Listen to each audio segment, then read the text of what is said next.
Con motivo del 141 aniversario del combate de Angamos, hoy te contaremos sobre la historia de una de las batallas más significativas en la historia de nuestra nación. El combate de Angamos se dio durante la Guerra del Pacífico que enfrentó a Chile contra Bolivia y Perú de 1879 a 1884. En primer lugar, hay que entender las características particulares en el cual se desarrolló este conflicto. El territorio sudamericano hizo difícil la movilización de las tropas por tierra debido a obstáculos geográficos, en particular el desierto de Atacama, dentro del cual se encontraban las zonas salitreras en disputa, Tarapacá y Antofagasta. A ello se sumó la casi inexistente infraestructura de caminos, lo que ocasionó que un conflicto entre vecinos acabe pareciéndose más a una guerra entre islas, pues el mar era la única vía para movilizar tropas y pertrechos. No es de extrañar entonces que durante los 7 primeros meses del conflicto no se diera ningún combate terrestre, pues era necesario definir primero el dominio del mar. La misión de la escuadra chilena era destruir a su contraparte peruana para poder ocupar Tarapacá, tal como se había hecho con la Antofagasta boliviana en febrero. Por su parte, la escuadra peruana debía mantener abiertas las líneas de comunicación entre el Callao y los puertos sureños como Arica e Iquique, así como hostilizar las acciones navales chilenas. El Perú contaba con 2 blindados mandados a construir en 1864 en el conflicto con España, el Huáscar y la Independencia. Durante esa guerra, Valparaíso fue duramente bombardeado, lo que fue una de las razones por las cuales el gobierno chileno ordenó la construcción de 2 blindados en 1872, el Blanco Encalada y el Cochrane. Aunque los 4 fueron construidos en astilleros británicos, los 8 años de desarrollo tecnológico transcurridos explican por qué los ejemplares chilenos eran superiores en blindaje y armamento, aunque no necesariamente en velocidad. Al iniciarse la Guerra del Pacífico, la escuadra chilena bloqueó el puerto peruano de Iquique esperando que su contraparte peruana presente combate. Sin embargo, la armada peruana se encontraba en mal estado debido a la falta de presupuesto y de conciencia marítima entre quienes dirigían el país. Por lo tanto, al iniciarse el conflicto, los blindados fueron sometidos a reparaciones de urgencia en el Callao. Cuando estuvieron listos, la armada se trasladó hacia el sur llevando tropas y pertrechos. Al mismo tiempo, la escuadra chilena navegaba para atacar el Callao, de manera que ambas se cruzaron sin verse. El Huáscar y la Independencia procedieron a atacar los 2 buques de madera chilenos que habían quedado en Iquique.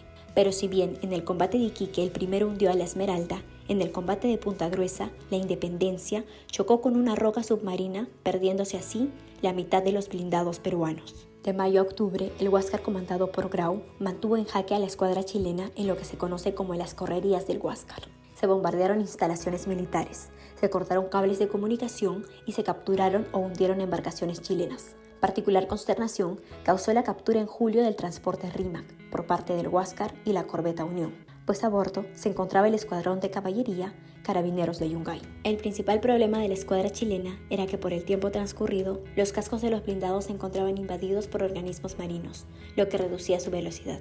Entre agosto y septiembre se realizaron esfuerzos extraordinarios para limpiarlos empleando buzos. Una vez completados los trabajos, se reinició la caza del Huáscar, esfuerzo que culminó con el combate de Angamos a inicios de octubre. Los factores determinantes para el resultado de este combate fueron en primer lugar la superioridad tecnológica de los buques chilenos Almirante Cochrane y Blanco Encalada. Estos eran blindados de batería central con 6 cañones que disparaban proyectiles de 250 libras de peso y tenían un blindaje de 9 pulgadas. Además, las reparaciones permitieron al Cochrane alcanzar los 12 nudos y sus 2 hélices lo hacían más maniobrable. El Huáscar era un blindado de torreta con 2 cañones en una plataforma giratoria y blindada con proyectiles de 300 libras, que no podían hacer mayor daño a los blindados chilenos. Su coraza no alcanzaba para protegerlo de los disparos enemigos y su velocidad alcanzaba poco menos de 11 nudos. Un segundo factor determinante fue la estrategia chilena.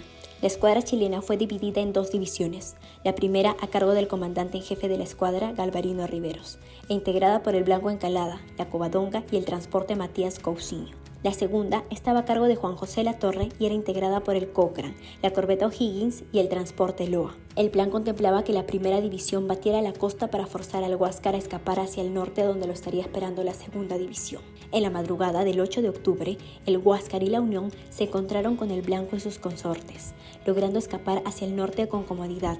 Pasada las 7 de la mañana, divisaron a la segunda división que se acercaba desde el noroeste. La corbeta Unión pudo escapar gracias a su mayor velocidad, pero el Huáscar quedó atrapado por el Cochrane. Trabado el combate, no pasó mucho tiempo antes de que los proyectiles del Cochrane impactaran en la torreta y el puesto de mando, mientras que los disparos del Huáscar no consiguieron causar mayores daños. El resultado de este combate fue el establecimiento del control del mar de la Armada chilena. A pesar de las valerosas acciones del resto de la escuadra peruana, ya no fue posible presentar mayor oposición en el mar. La escuadra chilena quedó libre para movilizar tropas y pertrechos con total seguridad, bloquear los puertos peruanos y bombardear objetivos en tierra. A su vez, las tropas peruanas y bolivianas quedaron aisladas dada la imposibilidad de usar la vía marítima. Parte del ejército aliado se encontraba en Tarapacá, defendiendo las salitreras en disputa. Otra se encontraba entre Tacna y Arica. Una parte menor aún había quedado en Lima. Sin el Huáscar, las fuerzas chilenas podrían enfrentar a cada uno de estos agrupamientos por separado y a voluntad. No debe sorprender entonces que un mes después de Angamos desembarcaron en Pisagua, departamento de Tarapacá. Posteriormente lo harían en Hilo y Pacocha para tomar Tacna y Arica, y finalmente en Pisco y Curayacu para lanzarse sobre Lima. Puede afirmarse que la Guerra del Pacífico se decidió en la campaña marítima de 1879. El combate de Angamos es uno de los episodios más recordados de la Guerra del Pacífico y ha dejado en nuestra memoria héroes que recordaremos siempre. Indiscutiblemente, el más destacado es Miguel Grau, tanto por su desempeño profesional como por su calidad humana. Al iniciarse la guerra, Grau era consciente de las difíciles circunstancias en las que le tocaría combatir. Un año antes había informado de la falta de preparación de las tripulaciones peruanas y de la superioridad de los blindados chilenos. A pesar de todo, no rehuyó el destino, sino que afirmó que el Huáscar, si llegase el caso, cumpliría con su deber, aun cuando tuviera la seguridad de su sacrificio. El suyo no fue un heroísmo emocional del momento, sino racional, meditado, consciente de la suerte que le tocaría correr. Durante la campaña, Grau dio muestras de su profesionalismo. Logró evadir una y otra vez la persecución de la escuadra chilena y amenazó sus comunicaciones al punto de evitar cualquier posibilidad de ofensiva chilena durante los primeros 6 meses de guerra. A la par, destacó por su calidad humana, en particular en el trato del enemigo vencido. Los tripulantes de la Esmeralda hundida fueron rescatados del mar, provistos de ropa y comida, tratados con dignidad. Son famosas las cartas a la viuda del héroe chileno, Arturo Prat, quien murió al intentar abordar el Huáscar. Le envió sus objetos personales, incluyendo su espada, y escribió palabras de elogio para quien hacía poco era rival. Debe tenerse en cuenta que si bien la Convención de Ginebra de 1864 estipulaba un trato humanitario para los prisioneros, esta se refería a la guerra terrestre y solo fue ratificada por el Perú en 1880.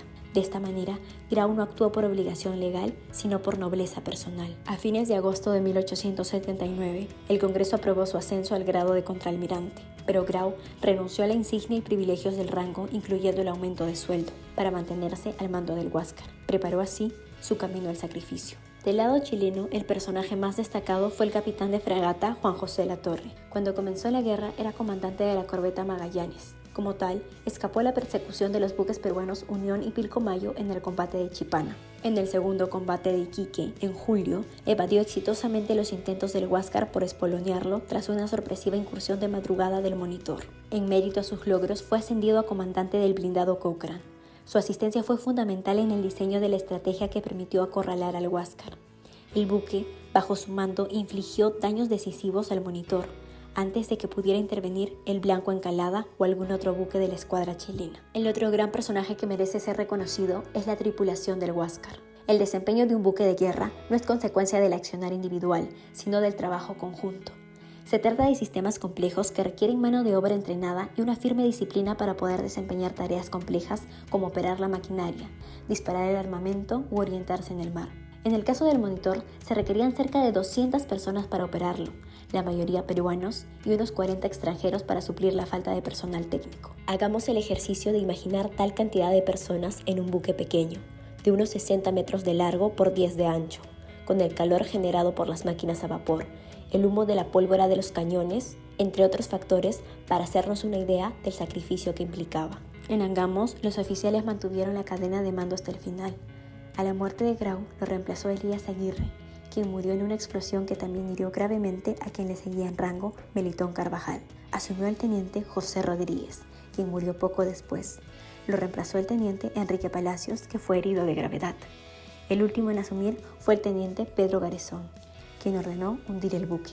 Menos conocidos son los nombres de la tripulación, muchos de los cuales eran afroperuanos. Entre ellos se encontraba el grumete Alberto Medina, embarcado en el Monitor con solo 15 años.